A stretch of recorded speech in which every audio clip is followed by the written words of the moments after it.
Hi, I'm David Harry, and in this video I'm going to be doing an unboxing of some very cheap lights which are perfect for home YouTube video production.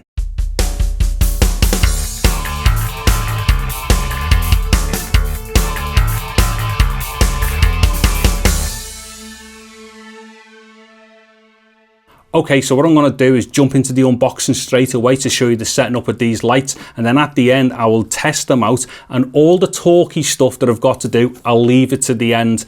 The one thing that I will say is that these lights are basically daylight lights, so they're about 5,400 Kelvin, which emulates proper natural daylight. So with that said, I will kick into the unboxing. Okay, so as we can see, there's the box on the floor with all the bits in. So what I'm going to do is take them all out. I'll kind of make notes as I go along wherever possible, but this is mostly going to be some kind of a time-lapse sped up type thing in order to see the construction of the lights, and then at the end I'll show a proper shot of the lights all constructed and switched on. Okay, so what's in the box so far? Let's see. Here's a little bag. So that's one of the reflectors and light fittings. There's another reflector and light fitting, and the third reflector and light fitting. There's one of the bulbs there. Now what I'm going to do is be careful not to touch the bulbs as well, because that's not really a good thing. So what I'm going to assume here is that that's another bulb and that's the third bulb. So there is three identical boxes. I'll just see what's in one of these because I think they're all the same, and they are the light stands.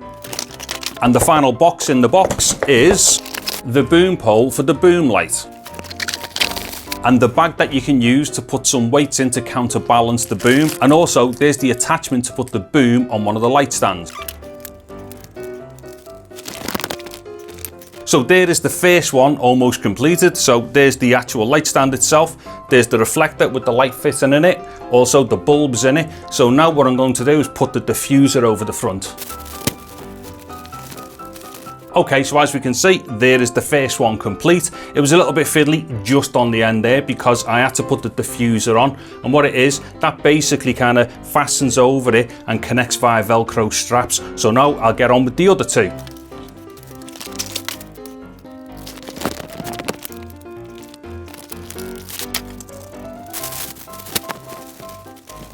And so there's the second one. So now what I'll do, I'll get on with the boom one.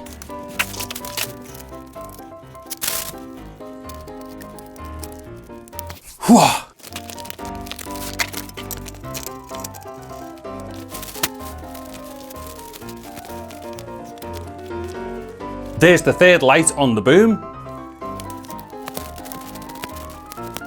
And there's the counterweight bag on the end of it, which screws into the end. I won't really be needing this because I'm not going to be like extending it too far, but if you are going to extend it far, then you can put counterweights in there. Okay, so this is all three of them now set up. So what I'm going to do now is cut away to what I did have, and then I will replace them with these three. Actually, just before I go into showing off the lights, what I'm going to do here is just show my home YouTube setup, or how I go about doing my home YouTube videos. Now this may be really useful for people either thinking about doing it or people that already do it. Now I'll be dead quick here as well because this wasn't really meant to be part of this particular video.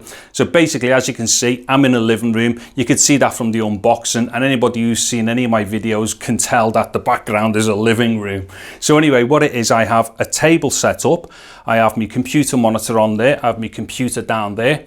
I also have a microphone permanently wired up as well. That's just in case I might need to do like quick VOs for screen captures and stuff like that. Now what it is, I will do me editing in this configuration, so I can do that in the daytime or whenever. I have my headphones there for doing all that so I don't annoy people.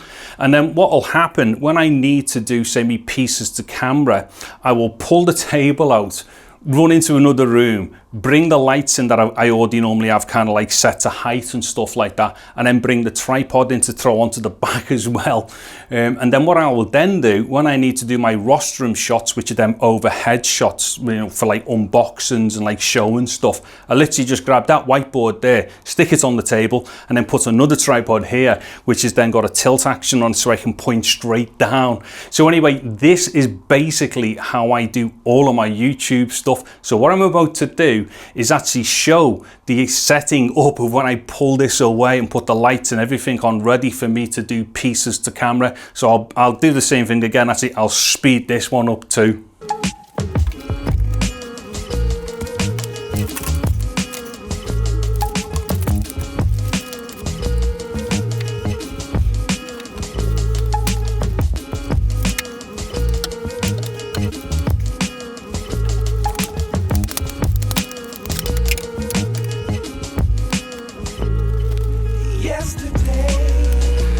Okay, so other than a little bit more messing around that I would do just for little slight, angles for the microphone and whatnot, that is the setup. All I've got to do now is put the camera on there.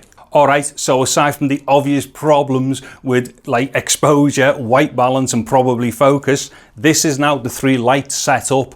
And as you can see, there's a ton of light here. So when I'm sitting in front here, I'm going to get like a whole load of light, a bit more than what I had in the past. But more importantly for me now is this overhead light here as well. So that's going to really help me with my rostrum shots onto the table.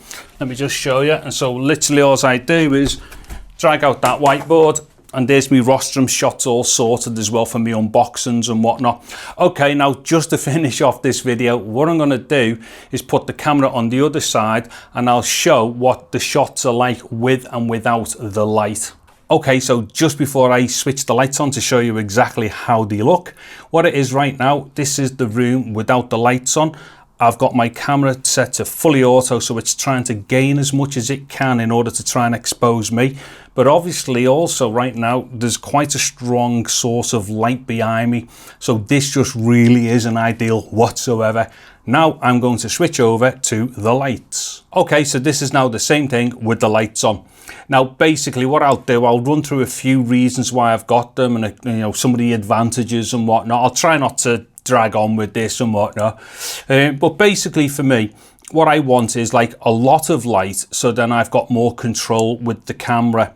So basically if I say do a lot of light, I can then stop down on the camera so I can expose the camera in a way that I kind of like, well, that I prefer basically, because I don't really like very bright pictures. And what you could do with this type of lighting is make a very bright picture if you want. But for me personally, what I like to do is kind of like flood it with a lot of light and then stop down as well. And it basically just gives me a tone in the picture that I personally prefer.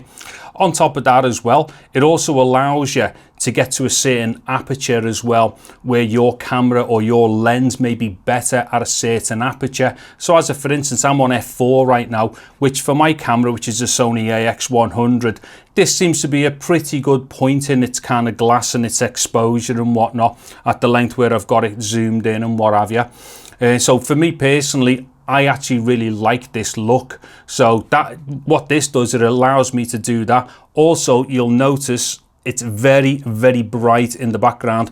And on that previous shot that I took as well, without any of these lights on, the exposure and whatnot would have been like getting triggered by the light coming through the window. So although I've got the curtains drawn over, that is going to be a problem unless you've like get enough light on the subject if you're in front of a bright light like that, or at least if the camera is also pointing into a bright light. And like I say, you can also get creative with this type of lighting, and if you want to flood something and make it dead bright, you can do that as well. But the one thing that it stops me from having to do is to gain up or anything like that with the camera. And it also gives, dare to say, a bit more of a professional looking picture as well. Okay, so what I'll do here, I'll just go over what the lights are and whatnot and where to get them from if you're into it. Now, the by a company called Graphy, although as you've seen during the unboxing and when I kind of shown them set up, they're basically just bog standard lights. You can get them all over the place. Now, I'll have a link to where I got them from on Amazon. Now, at the moment, that 3 light set is £65 on Amazon. Now, like I said from the beginning of the video, I didn't want to start going into any whys and what for, so I'm leaving it all till now, so it will get a bit boring probably. But what it was, the other 2 lights that I had, I was kind of like wanting to find new bulbs for them. There was not anything particularly wrong with the other lights, but I just wanted to have a couple of bulbs spare in case of, any of them blew or anything like that. Now, when I started looking for the bulbs, these lights kind of are very like cheap, for like what they do for you, for the amount of light that they give you. But as soon as you come to buying the replacement bulbs for them, it's not so cheap. And what happened was, although these ones, I'm looking at them now, they're £65, I actually picked these up for £38. So if you're not in a big rush, it's always kind of worth hanging about a little bit to see if there's any kind of like prime deals or any kind of like one-day deals and stuff like that on Amazon. or anywhere else where you may be able to buy these lights, because like I said, I think I picked them up for 37 or 38 pound. Now, as it happens, 2 replacement bulbs were going to cost me, I think, 24 pound. So it worked out cheaper in the long run to have bought 3 new lights than to have like kind of started, you know, start shelling out on bulbs and whatnot.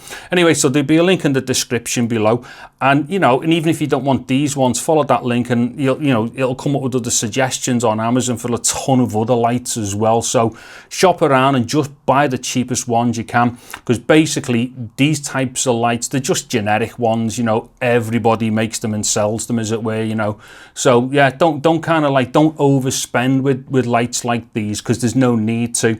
But the one thing that I will say though, it really does kind of help to up your game a bit. Now, because I'm rambling a bit here, I'm not going to extend the video even further by showing me rostrum shots. You'll have seen these on like previous videos of mine and also for future videos. But this light that's coming in at the top now, this is really going to help me with my rostrum shots loads, because I can even drop that down even closer and absolutely flood the object with light. And then also I'll have like a lot more control of aperture and whatnot as well. Okay, so I think really I'm just going to start rambling on like a lunatic if I carry on like this.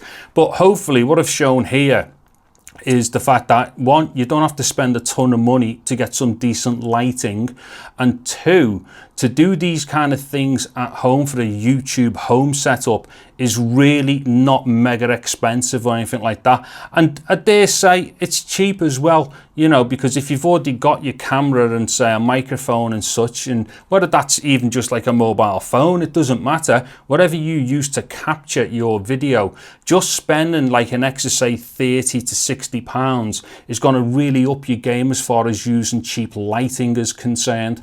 Okay, so I think that's probably thereabouts it. Oh yeah, just one last thing as well, and this will be the last thing.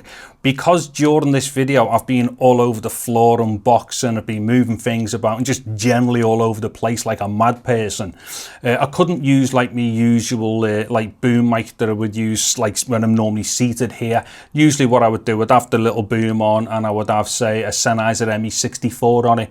But for consistency, I thought, well, do you know what? I'll use the same microphone for all of this as I am now. And what it is, this is the Clippy EM172 by a company called micbooster.com.